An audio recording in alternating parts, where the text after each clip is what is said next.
So today we have a nice geometrical question. The given data of this question is that we have two semicircles. One is white in color and the other one is violet in color. And we can clearly make out that yes, the white one is bigger in size. Now it has been given that due to the circumference of this violet semicircle, the diameter of this white semicircle has been divided in three segments. The length of these three segments are dm is equals to 2, mn is equals to 7 and nc is equals to 3.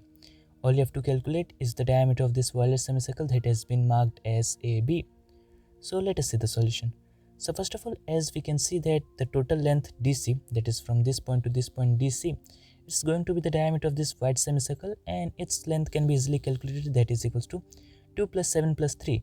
So first of all, we have a very nice idea about the diameter of this white semicircle. So diameter of this white semicircle is equals to 2 plus 7 plus 3, that is equals to 12 centimeter. Now as the diameter is equals to 12 centimeter, we can have that radius is equals to 12 upon 2, that is equals to 6 centimeters. So 6 centimeter is going to be the radius of this semicircle. Okay, so the diameter and the radius of this white semicircle has been calculated, that is 12 and 6, and we can say it's a kind of given data. Now what we have to calculate is the radius, or we can say the diameter, because if we find the radius we can get the diameter also of this violet semicircle. So I'm just trying to take the radius first of all as a variable, then means like a variable is there, so we can easily calculate the equations and all the things. So first of all, marking the centers of this both. So let the center of this white semicircle be equals to some point O, and let the center of this violet semicircle, that is over here, point Q. So O is the center of this white and Q is the center of this violet. Now if Q is the center of this diameter from A to B, its diameter of this violet semicircle, Q is exactly the center, then this length is going to be equals to that length and it's going to be the radius. So let the radius first of all be equals to x, so that is also equals to x, that is also equals to x. Okay, now marking some things on the diameter of this white semicircle. From point D to point O, it's going to be the radius is equals to 6. From point D to M, the length is given, that is equals to 2. So the remaining length, that is from O to M, so we can say that OM is having a length longer minus the shorter, that is 6 minus 2, that is equals to 4. Similarly on this side from O to C, it's the radius and it's equals to 6. This much length is equals to 3. So the remaining length, that is from point O to point N, it's going to have a length that is equals to 6 minus 3, that is 3. Okay, now we have marked all the important things that were required in this diagram. I am removing some of the things so you can get a clear idea of the picture. So I'm just removing this white semicircle first of all and keeping only the thing that is the violet semicircle and a part that is the part MN. So first of all, I'm removing this thing from here. Okay, now what we can clearly see is that a semicircle is that this violet semicircle is present over here. I'm just marking it clearly over there. Yes, this violet semicircle is present with its diameter and this chord MN. This point was M, that point was N. So this chord MN is inscribed in it. So if I am joining a line from point M to point Q, it's going to be the radius of this violet semicircle, and radius we have marked as X. Similarly from point Q to point N, it's going to be the radius, and radius we have marked as X. And from the center, means the center of this is Q, to the point O, if I joined and let it be named as M. Okay, so this length we have marked, and let this angle be equals to theta. If this angle is equals to theta, the other angle is going to be 180 minus theta. Now what we will do is apply the cosine rule in this and apply the cosine rule in this. So first of all, in the first triangle, that is triangle, we can say triangle it's MQO.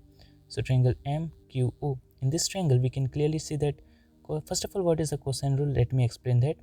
So if there's a triangle, let it be bigger in size. If there's a triangle, this angle is alpha, the sides are X, Y and Z.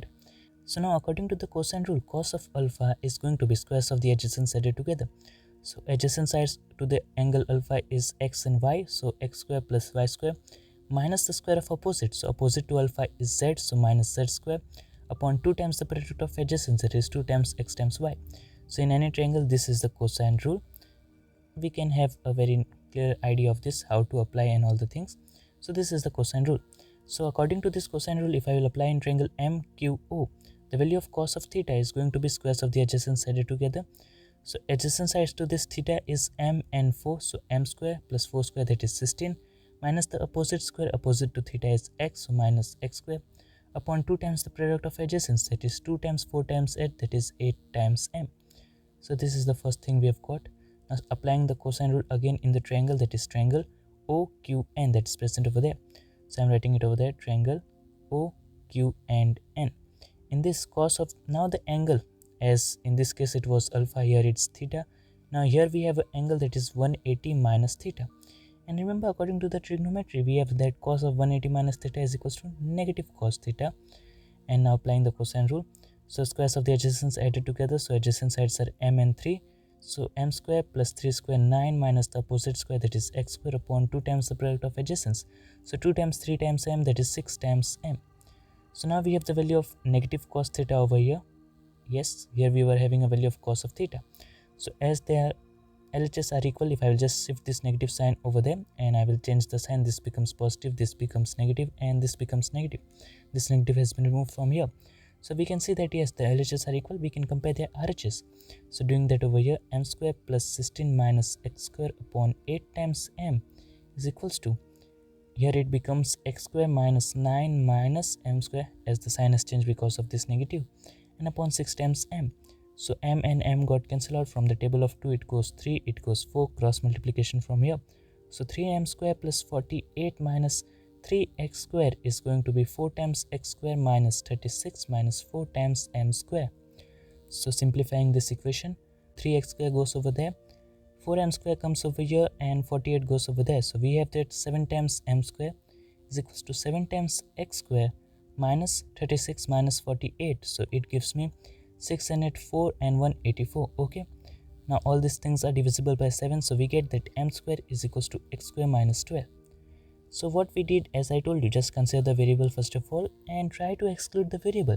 So here we can see that we've excluded m, as we've got m in terms of x.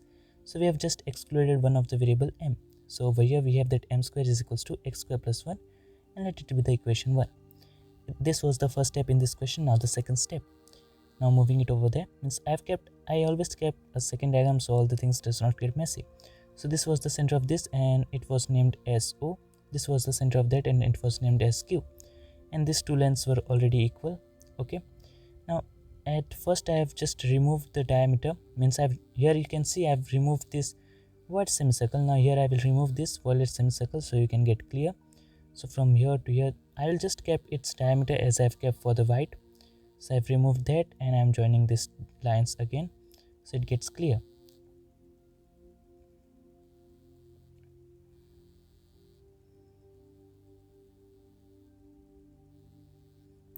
Okay, I've tried my best to do the things clear. Now what we can see is that this chord was AB. We can see that AB is like a chord in this semicircle. And from point O to point Q I have joined a line, and in the previous case I have named it as M. Here in this case OQ was considered as M, so again we have this length as M. These two lengths are the radius, so it was equals to X. Now if from point O to point B I will joint, and from point O to point A I will joint, so OA and OB are going to be the radius of this white semicircle, and that is equals to 6, and that is also equals to 6. Now again I can say that yes, this triangle and this triangle is congruent because side is there, this side is common, and these two sides are equal. So these two triangles are congruent.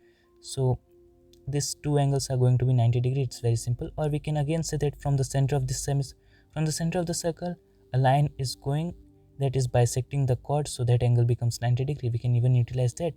So there the angle is equals to 90 degrees. If I will apply the Pythagoras in this, so we get that m square plus x square is equals to 6 square, that is equals to 36. Now remember we have m in terms of x, that is m square is equals to x square minus 12. So instead of m square I can write x square minus 12 plus x square is equals to 36. So from here I get that 2 times x square is equals to 48. So from here I get that x square is equals to 24. If x square is equals to 24, x is equals to square root of 24, and square root of 24 is, we can say, square 24 can be written as square root of 24 can be written as 2 into 12, 12 can be written as 2 into 6, 6 can be written as 2 into 3. So it's like this way, and I can take this 2 common, so it becomes x is equals to 2 under root 6. So if x is equals to 2 under root 6, and we have to find the value of the diameter, that is AB, and if the radius is equals to 2 root 6, so AB becomes the diameter, and it becomes 4 square root of 6, that is 2 times the x. So I'm writing 2 times the x also over here. So AB is equals to 4 square root of 6 is the answer to this question. That the diameter of this violet semicircle is equals to 4 square root of 6. So what we did is that we remove the white semicircle and take some line segment from the diameter of it as chord of this violet semicircle. and done the solutions over there to get value of m in terms of x.